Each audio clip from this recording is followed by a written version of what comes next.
छत्रपती शिवाजी महाराजांचा अवमान करणाऱ्यांचा टकमक टोकावरून कडेलोट केला पाहिजे असं वक्तव्य मुख्यमंत्री देवेंद्र फडणवीस यांनी केलं। फडणवीसांच्या या वक्तव्यावर संजय राऊतांनी टोला लगावला। काल रायगडावर शिवाजी महाराजांचा अवमान करणाऱ्यांचा कडेलोट करणार का असं संजय राऊतांनी म्हटलंय। तर राजकारणामध्ये कडेलोट या शब्दाचा वापर करू नये असं मुनगंटीवार म्हणाले। आमचं सगळ्यांचंच मत आहे की महापुरुषांचा अपमान, छत्रपतींचा अपमान करणाऱ्याला तर टकमक टोकावरनच लोटून दिलं पाहिजे। पण आपण लोकशाहीमध्ये आहोत, त्यामुळे लोकशाही अनुरूप या ठिकाणी नियम तयार करण्याचं काम हे आपण निश्चितपणे करू। छत्रपतींचा उल्लेख शिवाजी असा एकेरी करण्यात आला, जो आम्ही कधीच करत नाही। औरंगजेबाच्या थडग्याचा उल्लेख औरंगजेबाच्या थडग्याला काल समाधी म्हणून मान्यता देण्यात आली। जेव्हा गृहमंत्री बोलतात तेव्हा ती समाधीच मानली पाहिजे।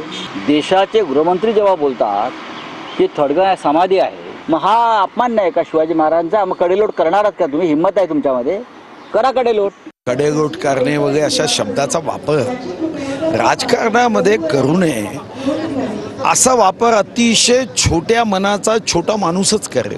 माननीय अमित भाई हे फक्त गृहमंत्री नाही, हृदयामध्ये शिवबा घेऊन या देशामध्ये काम करणाऱ्या एका नेतृत्वाचं आपण अशा पद्धतीने अपशब्दाने अपमान करणे वाईट।